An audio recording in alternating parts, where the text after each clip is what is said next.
Hello friends, എല്ലാവർക്കും സുഖമോദേവി സീരിയലിൻ്റെ ഇന്നത്തെ എപ്പിസോഡിൻ്റെ റിവ്യൂയിലേക്ക് സ്വാഗതം. അങ്ങനെ എല്ലാ സത്യവും തുറന്നു പറഞ്ഞുള്ള നന്ദൻ്റെ മാപ്പ് പറച്ചിൽ സിദ്ധാർത്ഥനും ദേവികയ്ക്കൊക്കെ വലിയ ഷോക്ക് തന്നെയാണ് ഉണ്ടാക്കുന്നത്. നന്ദനാണെങ്കിൽ ഇത്രയും കാലം മനസ്സിൽ അടക്കി വെച്ചിരുന്ന ആ വലിയ രഹസ്യം തുറന്നു പറഞ്ഞതിൻ്റെ ആശ്വാസത്തിലാണ്.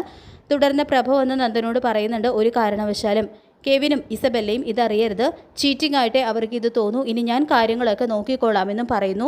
പിന്നീട് പ്രഭ സിദ്ധുവിൻ്റെയും ദേവിയുടെ അടുത്ത് വന്നിട്ട് പറയുന്നുണ്ട്, അവൻ മനഃപൂർവ്വം ചെയ്ത ഒരു തെറ്റല്ല ഇത്, അവൻ്റെ കയ്യിൽ നിന്നും സംഭവിച്ചതാണ് ഇതെന്നും പറയുന്നുണ്ട് കേട്ടോ. തുടർന്ന് ദേവികയാണെങ്കിൽ നന്ദൻ്റെ മുറിയിലേക്ക് ചെല്ലുന്നു. ഇസബെല്ലയും കെവിനെയൊക്കെ ധൈര്യം തന്ന് എന്നെ കൂടെ നിർത്തി, അവരില്ലായിരുന്നെങ്കിൽ ഞാൻ ചിലപ്പോൾ ആത്മഹത്യ ചെയ്തേനെ, നിന്നെ ഞാൻ വഞ്ചിച്ചിട്ടില്ല എന്നും മരണം വരെ അങ്ങനെ ഒരു തെറ്റും എൻ്റെ ഭാഗത്തൊന്നും ഉണ്ടാവില്ല, ആദ്യമായിട്ട് കണ്ടപ്പോഴുള്ള അതേ ആത്മാർത്ഥവും സ്നേഹമൊക്കെ എനിക്കിപ്പോഴും നിന്നോടുണ്ടെന്നും നന്ദൻ വീണ്ടും തുറന്നു പറയുന്നുണ്ട്. എല്ലാം കേട്ട് കഴിഞ്ഞതിന് ശേഷം ദേവിക പറയുന്നുണ്ട്, ഋഷിയുടെ കൊലപാതകം വലിയൊരു ക്രൈമാണ് നടന്നിരിക്കുന്നത്. അരുന്ധതി മേഡവും പോലീസും ഒക്കെ ഋഷിയെ അന്വേഷിച്ചുകൊണ്ടിരിക്കുകയാണ്. കൊലപാതകം ഒളിപ്പിച്ചു വയ്ക്കാനും കഴിയില്ലല്ലോ എന്ന് പറയും. ഇനി എന്ത് ചെയ്യാനാണ് നന്ദുവിൻ്റെ തീരുമാനം എന്ന് ചോദിക്കുമ്പോൾ ദേവി പറ, ഞാൻ അതുപോലെ ചെയ്യാം, ഇപ്പോൾ നീയെല്ലാം അറിഞ്ഞല്ലോ, എനിക്കത് മതി, അതിൻ്റെ ഒരു ആശ്വാസത്തിലാണ് ഞാൻ നന്ദൻ പറയുമ്പോൾ അതുകൊണ്ടായില്ല എന്നും പോലീസിനെയും കോടതിയുടെയും മുന്നിൽ അങ്ങനെ പറഞ്ഞ് രക്ഷപ്പെടാൻ കഴിയില്ലല്ലോ. നന്ദു കുറ്റം ഏറ്റുപറഞ്ഞ് പോലീസിന് മുന്നിൽ കീഴടങ്ങണം. നന്ദുവിനെ ഒരു കൊലയാളിയായിട്ട് കാണാൻ ഞാനും ആഗ്രഹിക്കുന്നില്ല. അബദ്ധത്തിൽ സംഭവിച്ചതാണെങ്കിലും കൊലപാതകം തന്നെയാണ്. സ്വന്തം ഭർത്താവിൻ്റെ കയ്യിൽ നിന്നും തെറ്റ് സംഭവിച്ചാൽ അത് ഒളിപ്പിച്ചു വെച്ച് ആ ക്രൈമിന് കൂട്ടു നിൽക്കാൻ എനിക്ക് വയ്യ നന്ദു. ഞാനിപ്പോൾ വെറും ഒരു ദേവികയല്ല, ഒരു MLA കൂടിയാണ്. അതുകൊണ്ട് നന്ദു പോലീസിന് മുന്നിൽ കീഴടങ്ങണം എന്ന് പറയാനേ എനിക്ക് കഴിയൂ എന്ന് പറയുന്നുണ്ട് കേട്ടോ ദേവിക. പിന്നീട് സിദ്ധാർത്ഥനും നന്ദനെ കാണാനായിട്ട്, നന്ദനെ ആശ്വസിപ്പിക്കാനായിട്ട് എത്തുന്നു. നീ പറഞ്ഞ കാര്യം ഇപ്പോഴും എനിക്ക് വിശ്വസിക്കാൻ പറ്റിയിട്ടില്ല, എല്ലാം ഒരു കഥ പോലെ തോന്നുന്നു.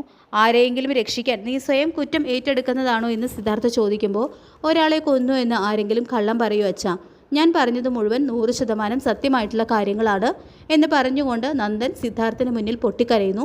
നിന്നെ ഞാൻ ഒരുപാട് തെറ്റിദ്ധരിച്ചു മോനെ, ഇത്രയും വലിയൊരു ഭാരം നീ ഉള്ളിൽ കൊണ്ട് നടക്കുന്നുണ്ടെന്ന് അച്ഛൻ ഒരിക്കൽ പോലും അറിഞ്ഞില്ല, പ്രഭയും എന്നോടൊരു വാക്ക് പറഞ്ഞില്ല എന്ന് പറഞ്ഞുകൊണ്ട് സിദ്ധാർത്ഥ ആകെ വല്ലാതാവുന്നു.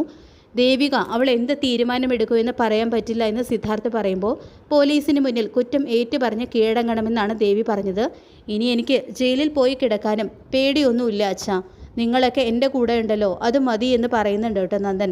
അപ്പോൾ പ്രഭയാണെങ്കിലും ഇതെല്ലാം കേട്ട് പൊട്ടിക്കരയുന്നുണ്ട്. പിന്നീട് ദേവിക ചന്ദ്രമതിയെ കാണാനായിട്ട് എത്തുന്നുണ്ട്. എന്നിട്ട് നടന്നതെല്ലാം ചന്ദ്രമതിയോട് തുറന്നു പറയുന്നു. ഋഷിയെ കൊന്നത് നന്ദനാണെന്നോ, എനിക്കത് വിശ്വസിക്കാൻ പറ്റുന്നില്ല എന്ന് ചന്ദ്രമതി പറയുമ്പോൾ, എനിക്കും അങ്ങനെ തന്നെയായിരുന്നു ആൻറ്റി, നന്ദു ഒരാളെ കൊന്നുള്ളത് എനിക്ക് ഉൾക്കൊള്ളാൻ പറ്റുന്നില്ല എന്ന് പറയുന്നുണ്ട് ദേവിക. എന്താണ് ദേവികയുടെ തീരുമാനം? ഇതിപ്പോൾ നമ്മൾ മാത്രം അറിഞ്ഞിട്ടുള്ള ഒരു കാര്യമാണ്. നന്ദനെ രക്ഷിക്കാൻ ദേവിക വിചാരിച്ചാൽ സാധിക്കുമെന്ന് ചന്ദ്രമതി പറയുമ്പോൾ, കൊലപാതകം ചെയ്തവർ അതിനുള്ള ശിക്ഷ അനുഭവിക്കണം, അത് MLAയുടെ ഭർത്താവായാലും ശരി.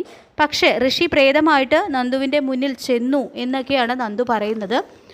അതാണ് എനിക്ക് മനസ്സിലാകാത്തത്. പിന്നെ ഋഷി ചെയ്യപ്പെട്ടെങ്കിൽ ഋഷിയുടെ ഡെഡ് ബോഡി നന്ദൻ എന്തു ചെയ്തു? എല്ലാത്തിനുള്ള ഉത്തരം കണ്ടെത്തണമെന്നും ദേവിക കൂട്ടിച്ചേർക്കുന്നു. ഏതായാലും അരുന്ധതി മേഡത്തെ കണ്ട് സത്യാവസ്ഥ അറിയിക്കണം.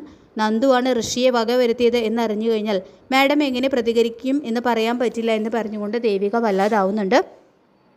പിന്നീട് ഇസബെല്ല കെവിൻ്റെ അടുത്ത് വന്ന് പറയുന്നുണ്ട്, നന്ദനാണ് ദേവികയുടെ അച്ഛൻ്റെ തലയടിച്ച് പൊട്ടിച്ചതെന്ന് ദേവിക അറിഞ്ഞു എന്നല്ലേ നീ പറഞ്ഞത്? അത് ചോദിക്കാനായിട്ട് എന്തായാലും ദേവിക ചന്ദ്രോത്തേക്ക് പോകാതിരിക്കില്ല.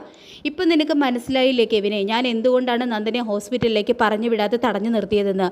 അവർ തമ്മിൽ കണ്ടു കഴിഞ്ഞാൽ എല്ലാം പറഞ്ഞ് അവർ കോംപ്രമൈസ് ആക്കാനുള്ള സാധ്യതയുണ്ട്. എന്തായാലും നമുക്ക് കൂടുതൽ ഡീറ്റെയിൽസ് ഒന്നും കിട്ടിയിട്ടില്ലല്ലോ കവിനെ. ഈ അവസരം മുതലാക്കി നമുക്ക് ചന്ദ്രോത്ത് വരെ ഒന്ന് പോയി അവിടെ ഒരു സീൻ ഉണ്ടാക്കണം. നന്ദൻ്റെ നിരപരാധിത്വം മനസ്സിലാക്കാതെ ദേവിക നന്ദനോട് ചെയ്തതെല്ലാം പറഞ്ഞ് നന്ദൻ്റെ മനസ്സിൽ മാത്രമല്ല സിദ്ധാർത്ഥങ്കിളുടെയും പ്രഭ ആൻറ്റിയുടെയൊക്കെ മനസ്സിൽ അവളോടുള്ള വെറുപ്പുണ്ടാക്കണം എന്ന് പറയുന്നുണ്ട് കേട്ടോ ഇസബെല്ല. മറ്റൊരു ചതി പറയുന്നുണ്ട് കെവിനോട്. അങ്ങനെ നന്ദൻ ചെയ്തിരിക്കുന്ന ക്രൈം ഒളിപ്പിച്ചു വെക്കാതെ നന്ദനെ നിയമത്തിന് മുൻപിൽ കൊണ്ടുവരാൻ തന്നെയാണ് ദേവിക തീരുമാനിച്ചിരിക്കുന്നത്. അതിനിടയിൽ അരുന്ധതി മേഡത്തെ കാണാനും ദേവിക തീരുമാനിക്കുന്നുണ്ട്. അങ്ങനെ ഋഷി കേസിൽ നന്ദൻ അകത്താകാൻ പോകുന്നു എന്നറിഞ്ഞു കഴിഞ്ഞാൽ അരുന്ധതി എന്തായാലും ദേവികയുടെ എല്ലാ സത്യങ്ങളും തുറന്നു പറയും. അപ്പോൾ നമുക്ക് കാത്തിരിക്കാം സുഖമോദേവി സീരിയലിൻ്റെ വരാൻ പോകുന്ന അടിപൊളി എപ്പിസോഡുകൾക്കായിട്ട്. ഈ റിവ്യൂ ഇഷ്ടപ്പെട്ടെങ്കിൽ ലൈക്ക് ചെയ്യുക, ചാനൽ കൂടി ഒന്ന് സബ്സ്ക്രൈബ് ചെയ്ത് സപ്പോർട്ട് ചെയ്യുക. താങ്ക്